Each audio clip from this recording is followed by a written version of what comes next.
Well, hi everybody, this is Tim Mai, and I have my good friend and mentor, Doug Ottersberg, on the line with us as well. Doug, so hi to everybody. Hi everybody. Awesome. Yes, today's topic is, how to make and keep millions. Now, I personally know, and I personally have made a lot of money in my career, and know a lot of people who make a lot of money in career, and in the end, they don't have much to show for.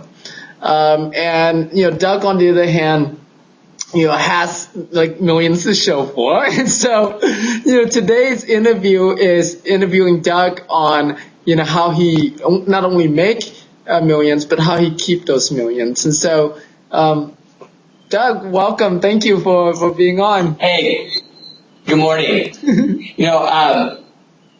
I gave this topic some thought, and in looking back over our career, which is pushing 20 years now, Tim, I have the perspective of all of that time out there in the trenches and working side by side with my wife, Anna, and thinking back to the men and women that have mentored both of us and coached us and give us the benefit of their wisdom. So I want to take just a moment and I want to read some quotes to you. I think you'll find these interesting. Now, these are from a book called The One Thing. All right. And for the past 20 years, primarily our one thing has been real estate investing. And so the quote here is, if you are what you repeatedly do, then achievement isn't an action you take, but a habit you forge into your life. All right, let me say that again. That's a great quote. Achievement is not an action that you take, but a habit that you forge into your life. Tim, as human beings, we are the sum total of our habits.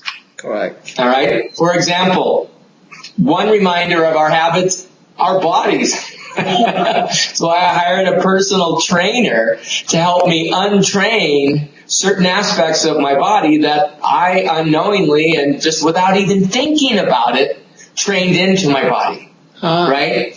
And so the thing here is what we call using selected discipline to develop one habit at a time. All right? So, one habit. I am now drinking water, but with vegetables in it. So, I don't want to eat my vegetables, I'll drink them, right?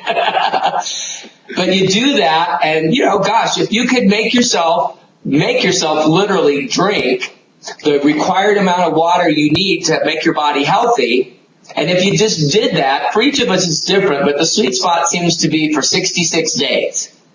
It then becomes a habit. All right? So they further go on to say that success is sequential. In other words, it's one thing after another. All right? It doesn't usually happen for most people all at once. For some people it does. For example, if you win the lottery. Right. And yet, what's the story that happens for most people, Tim, that win the lottery? What ends up happening to them? Yeah, they end up much worse off than they were, a couple of years later. That's right, because they hadn't done what was necessary. They didn't have the education or and I don't say this, to be mean or anything, but they were ignorant about how money works. They didn't have the level of education or the mental programming to be able to handle that amount of money in their lives. Right. So when you, again, use selected discipline to develop these habits sequentially, meaning over time, things you do day in, day out, week after week, month after month, year after year. Right? This last part here is awesome. Super successful people aren't superhuman. They just use selected disciplines to develop powerful habits one at a time over time. Okay? And so when you're talking to somebody super successful, no matter where you're at, no matter how you define successful, just realize you're looking at a person, a man or woman, that has developed a habit over time. And they're no different than you. They're no different than me. And so in this particular topic, how to make $1 million and how to keep $1 million, first of all, in real estate investing, we all tend to start at the same place, not knowing. And that's when we start going to meetings, we start reading books, investing in home study courses, going to seminars, and maybe even hiring a coach and a mentor to help us shorten down that learning curve. Then we'll go out and we'll implement the knowledge and we'll try all these different strategies, because some strategies work in certain markets better than others. Some strategies don't work at all. And so when you start to get that dialed in, you may find a strategy that works in the market that you're investing in, but then maybe you find out, I don't like this strategy. It doesn't suit who I am. Okay? And that's okay. So finally you get to a point where you start to dial in. You find a strategy that works, and you find a strategy that you enjoy.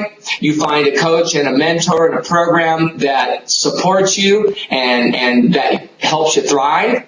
You get this all dialed in.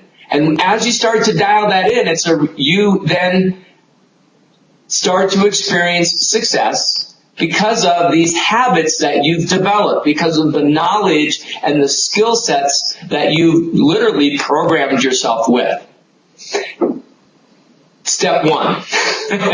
Step two then, all right, so what are some of these habits, Doug, that successful people and millionaires have developed over the years that allow them to not only create that wealth, also to keep it? And Tim, would you agree that when we say millionaire, is that really more of a state of mind than an actual number? Right.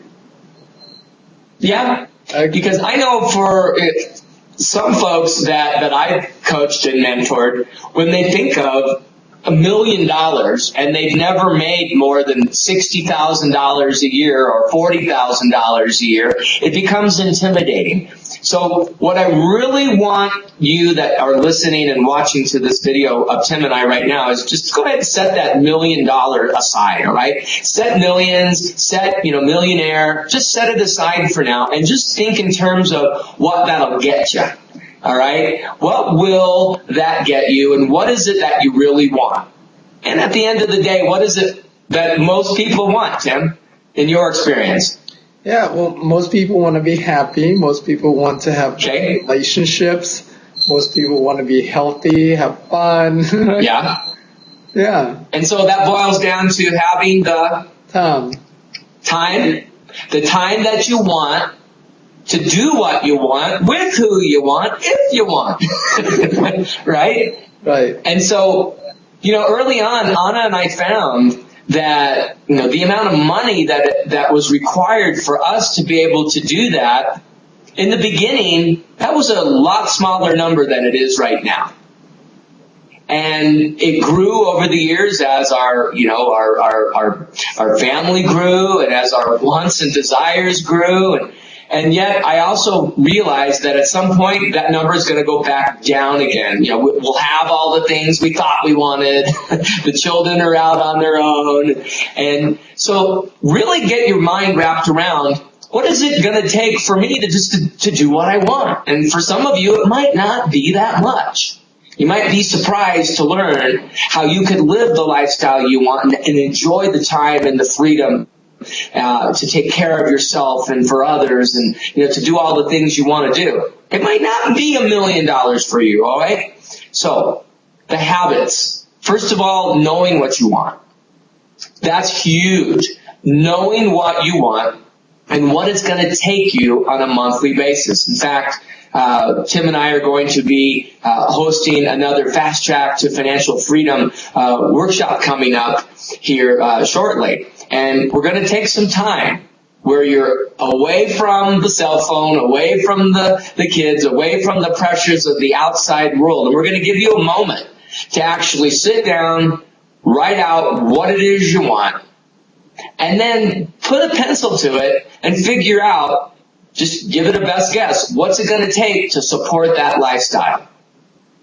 And Tim, most people find that number for them anywhere from $5,000 a month to $10,000 a month. Right. Some are more, some are less, but that sweet spot, $5,000 to $10,000 a month, most people agree they could live in a pretty nice house, in a pretty nice neighborhood, drive some decent vehicles, take a vacation or two, take care of their family, and eat pretty good. Would you agree? Yep, I agree with that. And so what is your average, let's say, student these days, what is their average deal if they only did one deal a month, on average? Yeah, on average, they did just one deal a month. It would be like $8,000 to $9,000. $8,000 to $9,000. So we're right in that middle of what most people say it would take to live a pretty decent life. Right. One deal. Now, if you work that backwards, again, everything is different, I understand, but how many touches do they have to have? How many people do they need to talk to on average to get that one deal? Do you know that number yet? You're depending on their experience, of course, depending on their experience, but typically about 25 people to get a deal. Okay. And how many leads, or how many ads did they have to run to get 25 people to talk to? That's a good question. I mean, it really depends on, the marketing channel, because some marketing channel will produce more leads than others. And then some where, and the number, when I say 25, I'm giving an average because you have types of leads where you get 10 calls and you get a deal because it's a much higher quality of leads. Sure. Yeah. And so, but generally speaking, you spend anywhere from $500 to $1,500 in marketing to get a deal. Got it. So what Tim is describing here and what I'm getting after here is once you know what you want and you realize, hey, it's going to take me $5,000, $10,000, $15,000, then you can all of a sudden figure out, well, gosh, if Tim's average student is making $8,000, $9,000, gosh, I need one deal. I need two deals. And I got to invest $1,500 in marketing and talk to at least 25 decent leads to turn up one deal. Well, all of those things involve those selective habits and that focus. Right now, I'm going to focus on getting my marketing done. Now that the marketing is done, I'm going to focus on answering the phone. I'm going to ask my mentor, well, what do I say when they get on the phone? How do I actually convert this? Oh my gosh, now I got somebody that said, yeah, let's do business. How do I handle that? That's working with your mentor. That is learning your craft. Right. Once you learn that craft, and you've gotten that first paycheck in your hand, what do? Do you cash it and take everybody you know out to the bar and buy everybody around? Probably yes for most of us, right? Sounds like a good idea. Well, you might think I'm going to tell you not to do that. I am going to tell you, take some of that money and go out and just flat out blow it, all right? Because millionaires, lifeonaires, people that are concentrating on what we want out of our life, we also know that we work hard and we play hard and we reward ourselves for doing things that help us and our family. Right. The next habit is that you need to cultivate once you know what you want and you know what you need to do every month in order to create the amount of cash required to fund your lifestyle is to manage that cash. And again, one of the things we'll go over when you join us at the Fast Track to Financial Freedom is a very simple plan that was given to me by one of my mentors, multimillionaire in his own right, that showed me step by step, move by move, exactly how to take that income and divvy it up and set part of it aside so that it will always be there when you need it.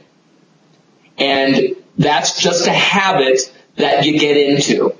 And I'll reveal that one of the things is no matter what you bring in per month, you need to learn how to live on 70% of what that amount is. 30% will be used to save and to learn how to invest in your education, and to have set aside to invest. And so we'll go over that in detail.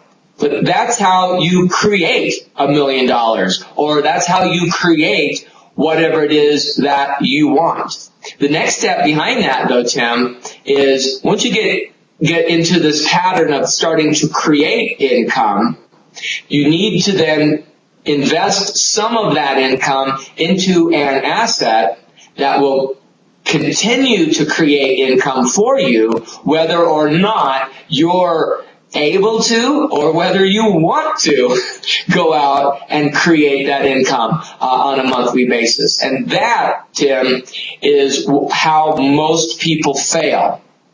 Some people get really, really good at creating income, and yeah, they could create millions of dollars of cash. And yet, if they haven't developed that discipline over, month by month of taking some of that income and putting aside, taking some of that income and investing in an asset, they'll find themselves in 2 or 3 years later, they've got the big house, they've got all the cars, they've taken all the trips, all of those things, and all of a sudden one day what they were doing to create that income doesn't work anymore. And then they find themselves stuck and they lose the house, the toys, and then their relationship, and then their health, and right? And so developing these habits day by day, week by week, setting some of that money aside, buying a cash producing asset that will replace that income or supplement it. It just depends. That's the overall outlook on how to make $1 million and how to keep $1 million. Remembering that your million might be 100,000. Your million might be 60,000. It doesn't matter. Whatever that number is to you, once you develop those habits, it'll happen. Right, exactly. And now I know you said that it's a function of starting to build it into as a habit, right? And what I hear from people a lot is, well, I don't make enough to start saving right now. I don't make enough to start allocating. Whatever I do have right now is all going somewhere, right? Or going everywhere. And so how do you at what point do you start developing that habit? And how do you start to kind of really force yourself to get into that habit, even though it seems like whatever money you have is all accounted for already? Got it. Well, in my own personal history, which I share with a lot of folks that are watching this, no doubt, I found myself in a hole. Okay? And so, Tim, what's the first thing you have to do when you find yourself in a hole? You find a way out, you try to dig your way out. Stop. You gotta stop digging. Yes. You gotta stop digging. And so you may have heard, cut up your credit cards, or, I don't subscribe to that. I think, maybe if you need to give them to someone to hold on to, or freeze them in a block of ice, or, whatever it takes. But at some point, Tim, one of the things that you have to do is, you have to develop discipline in your life, and specifically in your finances. And for example, I found myself in a situation where I was in a hole, and I realized I have to stop. And what did that mean? Well, that means I had to stop eating out I had to make the clothes that I had last, even though they were last year's fashions, right? I had to stay at home, not go out to movies. I had to stop doing a lot of things that I would like to do because, frankly, I just didn't have the income to do it. I had to look at the debts that I had accumulated, and I had to implement something called a debt reduction strategy. And so when you come to the fast track to financial freedom, if you're in that situation right now, I'll share with you the secret that has eliminated using just the money you already have right now, no doubt. Hundreds of thousands, not millions of dollars worth of debt in a whole lot shorter time. In fact, I'm using it right now to eliminate a lot of mortgages that are on properties, assets that we bought, income generating properties. I belong to a mastermind group where we've used these similar strategies to eliminate millions of dollars of personal debt. And I got to tell you, Tim, that's true freedom. So when again, it starts with knowing what you want. I know I don't want to be in debt. I know I want to develop these habits because I see out there that there is a better way. There is a different lifestyle. And so by identifying what debts you've got, by allocating your lifestyle, and yeah, you may have to do without. But let me ask you this, Tim. You know, right now, there's a lot of discussion about, the role of, let's say, government taking care of people, and especially, folks that can't take care of themselves, or, older folks or retired folks. And one of the things that my mentor drilled into me early on is, Doug, you will serve a period of financial sacrifice. You will. Everybody does it. What most people don't realize is you get to choose when you serve that period of financial sacrifice. All right? So most people end up being broke when they're old. Right? And the whole government system is set up that way. If you want us to take care of you, you've got to spend all your money, get rid of any assets you have before we'll take care of you. Or you retire and you look forward to that Social Security check coming in every month, which doesn't buy much of anything. All right? So my point of view it was drummed into my head by my mentor is you can sacrifice now or you can sacrifice later. You can pay today or you can pay later. For example, I'm paying today. It's why I'm drinking green vegetables and exercising and doing things right now today to prepare for later, because I don't want to pay later having to be in a hospital or having people take care of me, those kinds of things. And so is it a sacrifice to have to eat rice and beans for the next 3 or 4 years? Well, it could be. But Tim, that's the secret. In the Asian culture and the Hispanic culture that I married into, rice and beans is a staple. So it wasn't that big of a sacrifice, And so, you really have to stop and think about this. And so if you're in that situation, if you don't have the money to invest, the first step is to stop digging. Identify what you can do to stop an outgo, because it's so much easier, Tim, to stop a dollar from going out than it is to bring in another dollar. Because if you think about it, most people, what do? Well, I'll go out and I'll get a second or a third job. And, that's awesome, and you may need to do that, but I want you to think, every dollar that you have in your hand, you've already paid taxes on that dollar. Every dollar that you go out and earn, you're only going to keep 70 cents or even less of that dollar. So it's not as efficient. So if you can cut out of your budget, you're way better off.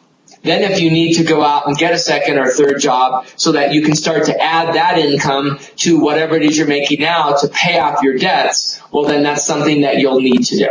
Right. But again, you're developing those habits, and you know why you're developing those habits. And then once you've developed that habit, Well, guess what? Instead of sending a check to the credit card company or to the car loan or the student loan or any of those things, all of which I've had, all of which I've paid off in the past, I've done this. I'm not talking about theory. I've actually done it. I've taught it to people. They've done it. My assistant's done it. My colleagues, my friends have done it. At that point in time, imagine what happens when you finally get over the hump, all your debts are paid, and now all of a sudden that $1,000 or $2,000 a month you were working and sending to the credit card companies, and all of a sudden now imagine that is being used to pay on a rental house or a mobile home park, or you name it. Now all of a sudden your money is starting to be invested in something that's going to work for you. And that's a great day when you finally realize, hey, I stuck with this and I'm actually finally starting to see some reward and some payoff. You've got to stick it out. And that's where having the great coach, a great mentor, and surrounding yourself with people of like mind that are going to be there in your corner and rooting for you and telling you, I know it's tough right now. I know it doesn't, it might even Hoover. Hoover, vacuum. I'm not supposed to say sucks, but I know what you're going through, and to have that support system around. So, it can be done. Yeah. And Tim and I are there to root for you to help you make that happen. Exactly. And so our upcoming events, the Fast Track to Your Financial Freedom, is coming up here on October 12th and 13th here in Houston. So we invite you to come out to the Fast Track to Your Financial Freedom and really getting yourself on the fast track, getting yourself to a place where not only you're going to make a lot of money, but also save a lot of money, keep a lot of money as well. Okay, and so to sign up, just click on the link below, and we'll see you at the event. Take care. See you soon. See ya. Bye.